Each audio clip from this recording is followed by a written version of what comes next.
ኤፍራታ የታዘዘችውን ነገር በማድረጓ ደህና ገንዘብ ተሰጥቷታል። እንዲሁም ደግሞ ኤፍራታ እንግዲህ ከዚህ ወጥታ ማለትም ከታገቱበት ከ40 ደቂቃ በኋላ ነቅታለች።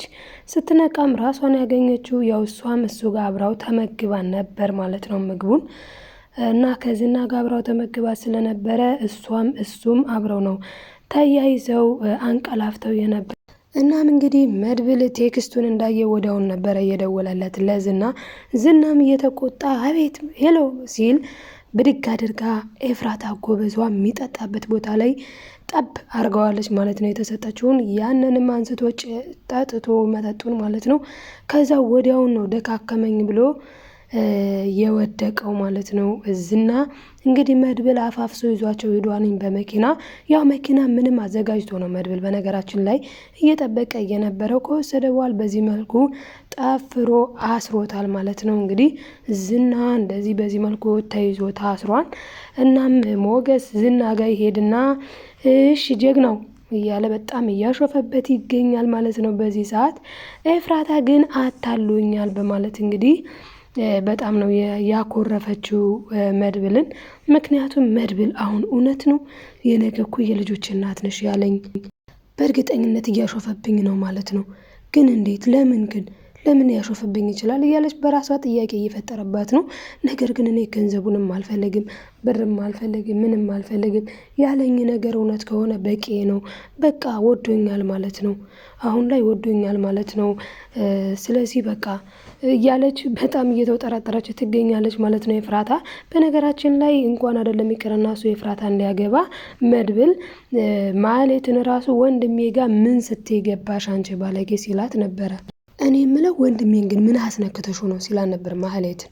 ስለዚህ እሱ ኤፍራታን እንዳለ እሷ እንዳሰበችው ሊያገባት ሳይሆን ነገር ግን እንደ ኤፍራታ በጣም የገንዘብ ሰው ናት። ስለዚህ ለዛ ሳይሆን ኤፍራታን መጠቀሚያ ነበር ያደረጋት። ሞገስ ደግሞ በሌላ በኩል በጣም ደስ ብሎታል። ሞገስ እንግዲህ በጣም ነው በዝና ላይ ጢባ ጢቤ ነው የተጫወተበት። ስታስፈራራኝ የነበርከው እያለ በጣም ሲጮህበት ነበረ። እሱም እንግዲህ ዝናም ቆይ ከዚህ መውጣት አይቀርም አለቃችሁም ሁለታችሁንም፣ ቆይ የት ነው ያደረጋችኋት ማህሌትን ሲል ነበረ። ያንተ ጣፈንታ ደርሷታል፣ አንተም እንደሷ ታስራሃል፣ እሷም በዚህ መልኩ ትገኛለች ብለውታለኝ። በዚህ ላይ እንግዲህ የተረፈችው ኤፍራታ ነች ማለት ነው። ኤፍራታን እነሱ ጋር ወስደዋታልኝ። ዝናን ግን አንድ ቤት ወስደው አጉረውታል። ለምን ከተባለ ወደ ቤትም ከወሰዱ ከባድ ነው የሚሆነው። ምክንያቱም ወደ ቤት ወስደው ማስቀመጥ አይችሉም፣ ይፈራሉ። ለምን ምሳሌም በጣም ነው የምትፈራው። በዛ ላይ ደግሞ እሱ በጣም ነው የሚቀውጠው። ዝና በጣም አፋም ነው። በነገራችን ላይ ዝናና ማህሌት አንድ አይነት ባህሪ ነው ያላቸው። በጣም ነው የሚጮሁት። ማህሌትም እንግዲህ በቤት እዛ እየጮኸች ትገኛለች። ለዚህም ነው ቅድስትዬ እና ምሳሌ እያወሩ ነበረ። ምሳሌ እማዬ አሳዘነችኝ፣ ቅድስትዬ ግን እማዬ አታሳዝንሽም ስትላት ነበረ። እንግዲህ ቅድስትም አዎ ታሳዝናለች፣ ግን ምን እናድርጋት ምሳሌ የስራዋን ነው ያገኘችው፣ ሰው ደግሞ የስራውን ማጨድ ግዴታው ነው እያለቻት ባለበት ሰዓት እንግዲህ ምሳሌ ምን ብላለች? ቆይ ለምን ግን ፈትተናት ቤቷ ሄዳ ምግቧን በልታ ጠጥታ ስጨርስ አጎቴ ሳይመጣ ቀድማ ብትመጣ ብላለች። ይህንንማ በጭራሽ አታደርገውም ብላለች። ቅድስትም አሁን ብንፈታት እኔንም አንቺንም ትገለናለች ስትላት፣ ቆይ ለምንድን ነው ግን የምትገለን? ምን አድርገናት ነው በማለት ምሳሌም ስትጠይቅ ቅድስት የመለሰችላት እንግዲህ የምትገልንማ ቤትሽን ልትወስድ ነው ትላታለች። ምሳሌም በቃ ትወሰደዋ እያለች ሲያወሩ ነበር ማለት ነው። ይሄ በጣም የሚገርመው ምሳሌ በጣም ያው ልጅም ከመሆኑ አንጻር የዋህ ቤት ናትኝና ደስ ትላለች። እና እንግዲህ ማህሌት በጣም እርጉም ናት በእውነቱ ማለት ነው። በጣም እግር ተራ ይረግጣን የቀን እንጂ ሰው ጀግና የለውም። እንግዲህ ማህሌት ትናንትና ቅድስትን ስታንገላታት ነበረ። አሰሪ ሁና አሳሯን ስታበላት ነበር። አሁን ላይ ግን ጊዜ ደጉ አሁን ላይ የምታዛት ማነች? ቅድስት ነች ማለት ነው። ለዚህም ነው ቅድስት እየባክሽ አስደውይኝ ብላ እንግዲህ አስደውላት ነበረ ማለት ነው መድብል ጋር። መድብልም ምን ፈለግሽ? አሁን ላይ አንቺን ማውራበት ጊዜ የለኝም፣ የሆነ የማስበው ጉዳይ ስላለኝ ሀሳቤን አንቺ ጋር ወርቼ መቀየር ስለማልፈልግ አላወራሽም አልፈልግም ብሏንኝ። በዚህ ሰዓት ግን ቢያወራትም ኑሮ የሆነ የምትሰጠው ኢንፎርሜሽን ሊኖር ይችል ነበር። አሁን ላይ ሞገስ በጣም እየፈራ እየተንቀጠቀጠ ያለው ጉዳይ ምንድነው? ሞገስን በጣም ያስፈራው አንድ ነገር ነው። ሞገስን ያስፈራው እንግዲህ ድንገት ማለትም እንግዲህ አንዴ ዝና ኦልሬዲ ተይዟል። ከዝና ጀርባ ያሉት ሰዎች ችግር ሊፈጥሩብን ይችላሉ ሞገስ ብሏል ማለት ነው መድብል። ሞገስም ታዲያ ምን ይሻለናል ወይ ይቅርብን እንዴ ሲለውም ኖ አይቀርብንም። ለምን ይቀርብናል? ይቅርብን ካልንማ ከማገታቸው በፊት ማለት ነው ዝናን ብሩክን መቼም አናገኘውም። ስለዚህ ብሩክን ለማግኘት ግዴታ ዝና መታሰር አለበት በማለት እንግዲህ ዝና ተይዞ ታስሮ እየለፈለፈ ይገኛል። ብሩክ ያለበትን ቦታም ሳይወድ በግዱ ተናግሯል ማለት ነው። ምክንያቱ ደግሞ ተናግሮ ነበረ ከዚህም በፊት መድብል እኔ እንዴት አድርጌ እንደማስለፈልፈው ወንድሜ የት ነው የጣልከው ብዬ እንዴት እንደማናገረው እኔ ያውቃለሁ። ዝናን እንዴት እንደማንገላታው እኔ ያውቃለሁ። ሞገስ አታስብ፣ ዋናው ነገር ብቻ እንድንይዘው ወይ ኤፍራታ ወይ ማህሌት ያስፈልጉናል በማለት እንግዲህ ተናግሮ እንደነበረው ማለት ነው መድብል አሁንም ያለውን ነገር ፈጽሟል። ምክንያቱም አስለፍልፎታል። ወንድሜን የት ነው የጣላችሁት? የት ነው ያለው ወንድሜ በማለት ጀግና ወንድም ሲኖር ግን በእውነት በጣም ደስ ይላል። ሞገስ ፈርቶ ነበረ። ሞገስ ሊሸሽ ነበረ። መድብል ግን ጠንካራ ሁን፣ ለምትወዳት ሴትና ለምትወደው ጓደኛ ካልሞትክ ለማን ልትሞት ነው? ጠንክር በርታ በማለት እንግዲህ አበረታትቶት ጠንክረው ሁለቱም ማለት ነው። ያው እንደሚታወቀው ዝናን አግተውታልኝ። አሁን ዝና እንደዚህ ተጠፍንጎ ታስሮ እየለፈለፈ ይገኛል። እንግዲህ ኤፍራታ ደግሞ በጣም ፈርታ ነበረ። ማለትም እንዴት አድርጌ ነው ዝናን ዝና ባያንቀላፋስ፣ ያልከኝ ነገር ባይሳካስ በማለት በጣም ደክማ ነበረ። ነገር ግን መድብል አግባብቷታል። እንዴ ኤፍራታ እኔና አንቺ እኮ ብዙ ስራ ልንሰራ ያሰብን ሰዎች ነን። ደግሞ ወደፊት የልጆች እናት ትሆኛለሽ ፈጣሪ ከፈቀደ። ስለዚህ መስማማትና መግባባት አለብን። እምልሽን ነገር በይኝ ብሎ እንግዲህ ተብሏል። ብላ ያው ተግደርድራ ነበረ መጀመሪያ ላይ።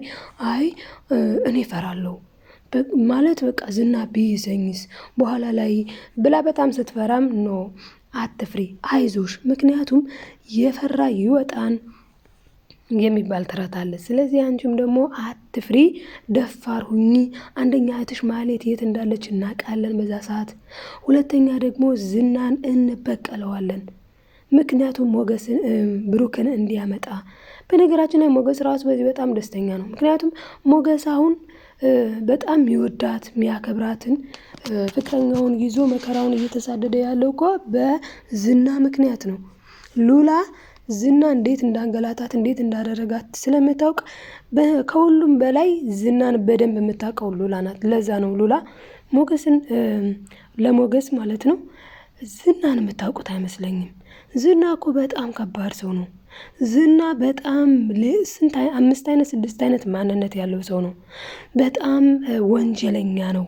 ብዙ ወንጀሎችን ነው የሚሰራው እና እሱን ሰው ተጠንቀቁት። በእርግጠኝነት ቤቱ ብትሄዱ ብሩክም ሊገኝ ይችላል እያለች ነበረ። ምክንያቱም እሷን ራሱ አስሮ ማለት ይቻላል ጥቁር በጥቁር አልብሶ ስቃዩን አብልቶ ነበረ አስቀምጧት የነበረው። ስለዚህ በዛ ሰዓት በደንብ ስለምታውቀው ምን ነው እያለች የነበረው? እናንተ ዝናን አታውቁትም ሞገሴ፣ ዝም ብለህ ምላችሁን ስሙኝ፣ ዝናን ፈትሹት እያለች ነበረና አሁንም ይሄው ዝና ጋ ነው የተገኘው ማለት ነው። እኔ ኤፍራታ በጣም ደስ ያለች ነገር ምንድን ነው እሷ የፈለገችው ማለትም እንግዲህ ለእነሱ የሚመቻቸውን ማለትም እንግዲህ መድብል ለራሱ የሚመቸውን ማለት የሚቀርበውን ለሱ ቀረብ የሚለውን ሆቴል ነው የነገራት። እኛ የምንልሽ ሆቴል ጋር ቀጥሬው ያላትም እነሱ ከጀርባ ስላሉ ነው። እንግዲህ ሞገስና መድብል ከጀርባ ሆነው ከፊት ለፊት ላለው ሆቴል ማለት ነው ዝና እንዲገባ ነው ያደረጉት። እነሱ መኪና ይዘዋል። ለምን ዝናን አፋፍሰው የሚሄዱበት እና እንግዲህ ከመጣ በኋላ ማለት ነው ዝና ከመምጣቱ በፊት ኤፍራታ አውርታ ነበረ። እሱ ማለትም ዝና ከመምጣቱ በፊት መድብልን በደንብ አውርታው ነበረ። በቃ ቴክስት ስልክል ደውልለት እና ደግሞ ሬዲ ሆኑ እኔ ፈርቻለሁ ብላ ነበረ። አትፍሪ፣ አይዞሽ፣ በርቺ ብሏታለኝ። ከዛም እንግዲህ ዝና ከመጣ በኋላ ምግብ አዘዋለኝ እና ምግብ ሲያዙ ይኸውልሽ እኔ ትርኪ መርኪ ነገር እኔ እንደናንተ አሰስ ገሰሱን አልበላም፣ ለጤና የሚስማማኝ ምግብ ነው የምበላው ብሏት ነበረ። እሷም እንግዲህ እንደዛ ከሆነ ችግር የለውም የቤቱን ስፔሻል እንዘዝ ብላ እንግዲህ የቤቱ ስፔሻል ነው ታዞ የመጣው ማለት ነው። እና እንዴ ቆይ እናንተ ሀፍረት የሚባል ነገር የላችሁም እንዴ?